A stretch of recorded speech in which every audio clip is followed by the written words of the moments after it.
इस वीडियो में हम आप लोगों को हाई स्कूल के पेपर में आने वाले मैथ के कुछ टिप्स के बारे में बताएंगे, जिसको फॉलो करके आप आसानी से पेपर सॉल्व कर सकते हैं। सबसे पहले इस फिगर को समझिए। देखिए, ये है प्रथम चतुर्थांश,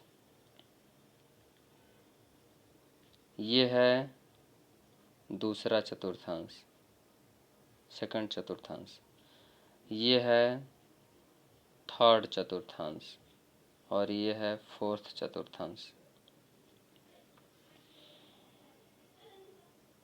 ये फर्स्ट चतुर्थांश, प्रथम चतुर्थांश, सेकंड चतुर्थांश, थर्ड चतुर्थांश, फोर्थ चतुर्थांश। प्रथम चतुर्थांश में 90 अंश का कोण बनता है। द्वितीय चतुर्थांश तक जाते जाते 180 अंश का कोण बनता है। तीसरे चतुर्थांश तक जाते जाते 270 अंश का कोण बनता है और चौथे चतुर्थांश तक जाते जाते एक चक्कर हो जाता है, जिसमें 360 अंश का कोण बनता है। इसमें त्रिकोणमिति के 6 अनुपात होते हैं, जिसके मान ये होते हैं, जिसमें देखिए 6 अनुपात में ये प्रथम चतुर्थांश में सारा अनुपात प्लस में होता है।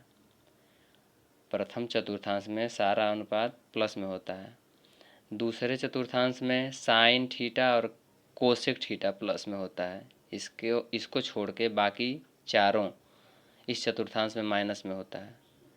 तीसरे चतुर्थांश में टैन और कॉट प्लस में होते हैं।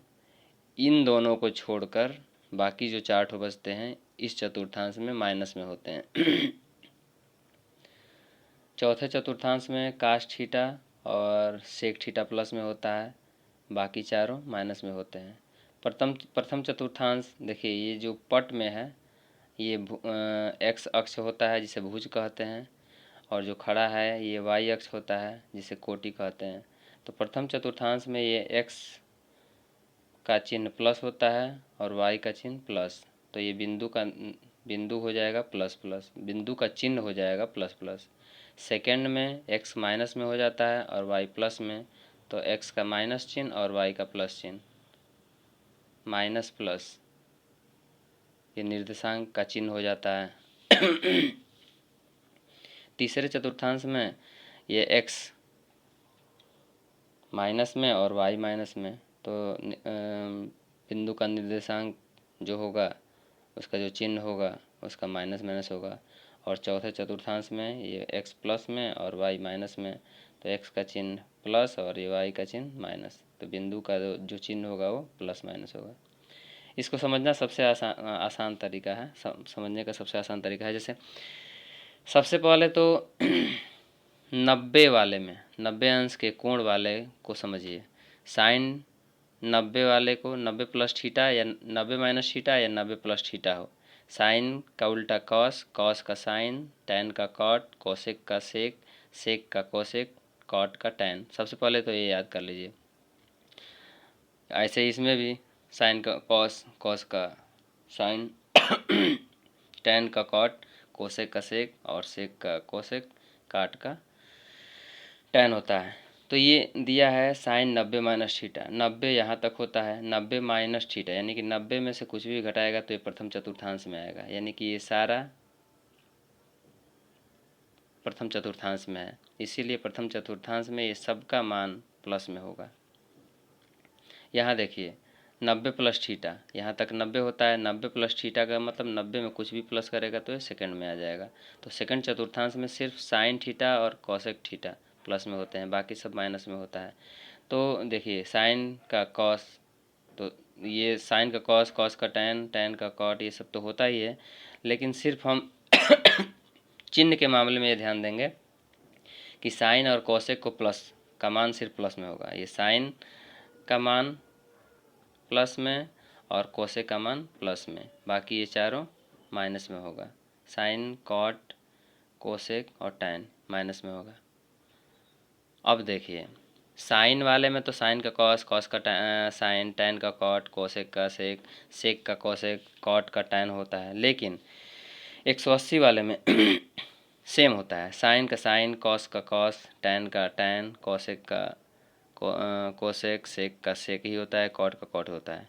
बस इसको इस तरह समझना है कि ये दिया है साइन 180 माइनस थीटा, यहाँ तक 180 होता है, 180 माइनस थीटा यानी कि सेकेंड में ही रहेगा, यानी कि ये सारा जो अनुपात है ये सेकेंड चतुर्थांश में होगा। और सेकेंड चतुर्थांश का जब चिन्ह लगाएंगे तो साइन और कोसेक को प्लस छोड़ के बाकी सब माइनस में हो जाएगा, साइन को प्लस में और कोसेक का प्लस में, बाकी सब माइनस में होगा। अब यहाँ देखिए sine 180 plus theta, cos 180 plus theta, यानी कि 180 यहाँ तक और प्लस थीटा का मतलब तीसरे चतुर्थांश में आ गया। तो तीसरे चतुर्थांश में टैन और कॉट का मान, टैन और कॉट कहाँ गया, टैन और कॉट का मान प्लस में रखेंगे, ये प्लस में, और ये बाकी जो 4 ठो बचे ये माइनस में होगा। अब देखिए अब ये फार्मूला देखिए, साइन थीटा बराबर 1 कोसेक थीटा या कोसेक थीटा बराबर 1/साइन थीटा, कॉस थीटा बराबर 1/सेक थीटा या सेक थीटा बराबर 1/कॉस थीटा, टैन थीटा बराबर 1/काट थीटा या काट थीटा बराबर 1/टैन थीटा। अब यहाँ देखिए कैसे होता है, यहाँ लिखे हैं लाल बटा कक्का, तो लाल बटा कक्का का मतलब कि लंब बटा कर्ण साइन का मान, आधार बटा कर्ण कॉस का मान और लंब बटा आधार टैन का मान होता है। इससे आसानी हो जाएगा, साइन कॉस टैन, यानी कि साइन का मान लंब बटा कर्ण, आधार कर्ण का आधार बटा कॉस का आधार बटा कर्ण और टैन का लंब बटा आधार। इसका उल्टा कर्ण बटा कक्का बटा लाल, कक्का बटा लाल में देखिए ये कर्ण बटा लंब कोसेक होगा, कर्ण बटा आधार सेक होगा और आधार बटा लंब कॉट होगा। और ये टैन थीटा का मान होता है, ये तो सबका मान हो गया, sine cos, cos sec cosec tan cot ये सब हो गया, लेकिन साइन टैन का भी तो मान होना चाहिए। टैन थीटा बराबर साइन थीटा अपन कॉस थीटा, कॉट थीटा बराबर कॉस थीटा अपन साइन थीटा। देखिए आप लोगों को मान याद करना बहुत आसान है, जैसे sine 0, sine 30, sine 45, sine 60, sine 90, और इसका उल्टा कर दीजिए, इसमें साइन 0 तो कास 90, साइन 30 तो कास 60, 45 में सेम होता है, साइन 45 तो कास 45, साइन 60 तो कास 30, साइन 90 तो कास 0, एकदम सेम मान होता है। साइन 0 बराबर कास 90 बराबर 0, दोनों का मान एक होता है, सेम होता है। साइन 30 बराबर कास 60 1/2, दोनों का मान सेम होता है। साइन 45 और कास 45 दोनों का मान सेम होता है, 1/√2। साइन 60 कास 30 दोनों का मान सेम होता है, करड़ी में 3/2। साइन 90 कास 0 दोनों का मान सेम होता है, 1। सिर्फ इतना याद कर लेने से हम किसी का भी मान निकाल सकते हैं, बहुत आसान है। जैसे देखिए कोसेक 30, कोसेक 30 का मतलब, कोसेक थीटा का मतलब 1/साइन, तो यानी कोसेक 30 का मतलब 1/साइन 30, 1/साइन 30 का मान रख लेंगे 1/2। अब ये 2 चला जाएगा ऊपर, तो ये आंसर इसका हो जाएगा कोसेक 30 का मान। ऐसे ही टैन 60 का मान साइन 60/कास 60, यानी कि साइन 60 का मान और कास 60 का मान। अब देखिए साइन 60 का मान करड़ी में 3/2, और ये भिन्न का भाग होता नहीं है तो इसको उलाट के गुणा कर देंगे, 2 से 2 कट गया, √3, यानी कि करड़ी में 3, टैन 60 का मान करड़ी में 3 हो गया। सेक 45 का मान निकालना है, तो सेक 45 बराबर 1/कास 45, तो 1/कास 45 का मान करड़ी में 2 ऊपर चला गया, ये मान हो गया। काट 30 का मान अगर निकालेंगे तो कास थीटा अपन साइन थीटा, यानी कि कास 30 बराबर साइन 30, कास 30 का मान ऊपर, साइन 30 का मान नीचे, ऊपर वाले का मान सही रखेंगे और नीचे वाले को उलट के गुणा कर देंगे, उलट के गुणा कर देंगे, 2 से 2 कट गया, करड़ी में 3, यानी कि काट 30 का मान करड़ी में 3। ये फार्मूले अक्सर पेपर में आते हैं, sine square theta plus cos square theta, यही मेन है। इसी से अगर साइन थीटा का मान निकालेंगे तो कास स्क्वायर थीटा जाके माइनस हो जाएगा, अगर कास स्क्वायर थीटा का मान निकालेंगे तो साइन स्क्वायर जाके माइनस हो जाएगा। वैसे ही sec square theta minus tan square theta बराबर 1, अगर हम सेक स्क्वायर थीटा का मान निकालेंगे तो ये माइनस में tan स्क्वायर थीटा है, इधर आके प्लस में हो जाएगा, तो 1 + tan स्क्वायर थीटा। अगर tan स्क्वायर थीटा का मान निकालेंगे तो 1 जाके इधर माइनस हो जाएगा, सेक स्क्वायर थीटा -1। ये है तीसरा, cosec square theta minus cot square theta equal 1। Cosec का मान निकालेंगे तो कॉट माइनस में इधर आएगा तो प्लस में हो गया। अगर कॉट का मान निकालेंगे तो ये 1 जाके इधर माइनस हो जाएगा, कॉट स्क्वायर थीटा बराबर कोसेक स्क्वायर थीटा -1। यहाँ है पाइथागोरस प्रमेय। पाइथागोरस प्रमेय में सबसे पहले त्रिभुज को समझना जरूरी होता है। जैसे त्रिभुज दिया है, समकोण त्रिभुज है, समकोण त्रिभुज की पहचान ये होती है कि उसका एक कोण 90 अंश का होता है। किसी भी त्रिभुज का एक कोण अगर 90 अंश का हो तो उसे समकोण त्रिभुज कहते हैं। तो समकोण त्रिभुज में एक कोण तो 90 अंश है, इसीलिए समकोण त्रिभुज है ये। अब यहाँ देखिए, यहाँ कोण बना रहा है थीटा, तो जहाँ कोण बनाता है उसके सामने की भुजा लंब होती है। यहाँ थीटा बना रहा है तो इसके सामने का लंब, और जिस भुजा पर कोण बनता है ये आधार हो गया, कर्ण ये कर्ण होता है AC।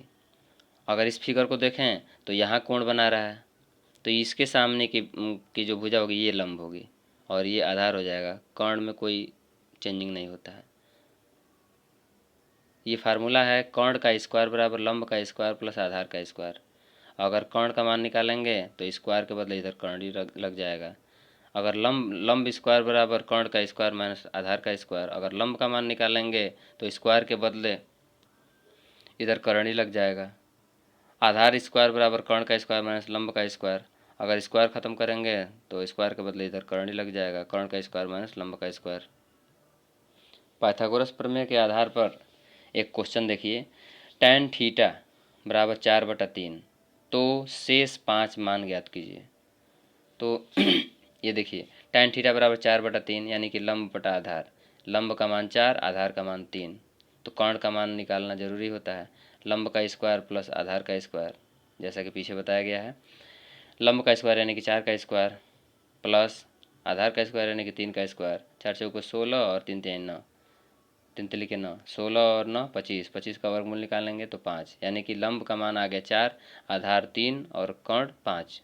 अगर ये तीनों मान मालूम हो गया तो हम शेष पाँचों मान निकाल सकते हैं। साइन थीटा बराबर लंब बटा कर्ण, यानी कि लंब बराबर 4 और कर्ण का मान 5 रख देंगे। काश थीटा बराबर आधार बटा कर्ण, यानी कि इसमें से आधार 3 और कर्ण 5। ऐसे ही और भी ये मान निकाल सकते हैं। ये कुछ फार्मूला वृत्त चैप्टर से लिया गया है। ये देखिए, ये वृत्त है। वृत्त का ये जो सेंटर होता है, ये बीच में ये केंद्र होता है, और वृत्त के केंद्र से किनारे की दूरी त्रिज्या होती है, और वृत्त के केंद्र से होकर आर पार की ये दूरी व्यास होती है। और अगर केंद्र से होकर न जाए कोई दूसरी भुजा तो ये जीवा होती है। और वृत्त का एक चक्कर लगाकर अगर हम आएंगे तो उसे परिधि कहते हैं। यहाँ देखिए लिखा भी गया है, वृत्त का केंद्र O है, वृत्त की त्रिज्या R, वृत्त की जो त्रिज्या होगी ये OA भी है, OB भी है और OC भी है। वृत्त का व्यास जो होता है, वृत्त का व्यास बराबर OB प्लस OC, यानी कि BC, पूरा ये BC वृत्त का व्यास होगा अगर केंद्र से होकर जाए तो। वृत्त का व्यास बराबर त्रिज्या का 2 गुना होता है, 2 गुणे त्रिज्या, और त्रिज्या जो होता है व्यास का आधा होता है, व्यास बटा 2। वृत्त का क्षेत्रफल बराबर पाई r, वृत्त का क्षेत्रफल देखिए, वृत्त का क्षेत्रफल बराबर पाई r स्क्वायर, जहाँ पाई का मान होता है 22/7। वृत्त की परिधि बराबर वृत्त का एक चक्कर, ये इसका मान होता है 2πr। वृत्त की जो जीवा होगी वो केंद्र से हट के जाती है, ये PQ है, इस फिगर में PQ है। ये घनाभ है, घनाभ का ये फिगर है। घनाभ में फलक 6 होते हैं, शीर्ष 8 होते हैं। घनाभ का आयतन बराबर लंबाई गुणे चौड़ाई गुणे ऊंचाई। घनाभ का पृष्ठीय क्षेत्रफल 2 कोष्टक में लंबाई प्लस चौड़ाई गुणे ऊंचाई। संपूर्ण पृष्ठीय क्षेत्रफल 2 लंबाई गुणे चौड़ाई प्लस चौड़ाई गुणे ऊंचाई प्लस ऊंचाई गुणे लंबाई। ये देखिए घन है, घन में भी फलक 6 होते हैं, शीर्ष 8 होते हैं। यदि घन की भुजा A हो तो यदि घन की भुजा A हो तो घन का आयतन बराबर भुजा का 3 बार गुणा कर देंगे, यानी कि A पर 3 घात पृष्ठीय क्षेत्रफल 4a², संपूर्ण क्षेत्रफल 6a² होगा। यह है बेलन, बेलन है, बेलन की ये सीधी ऊंचाई होती है और ये त्रिज्या होती है आधी दूरी की। बेलन का जो दोनों किनारा जो होता है ये वृत्त होता है, दोनों किनारा बेलन का वृत्त होता है। यदि बेलन के आधार की त्रिज्या r तथा ऊंचाई h हो तो बेलन का आयतन बराबर πr²h। बेलन का वक्र पृष्ठ का क्षेत्रफल 2πrh।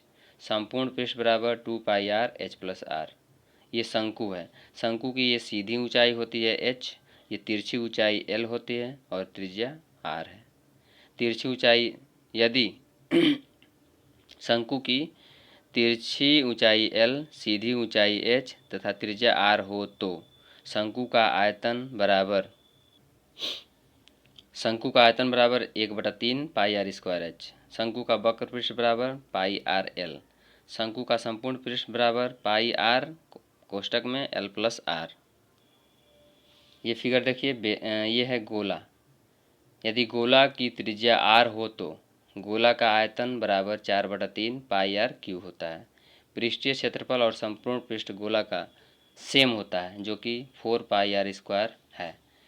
ये थे कुछ बोर्ड में आने वाले क्वेश्चनों के फार्मूले जो आप लोगों को बोर्ड के पेपर में बहुत सहायक होंगे।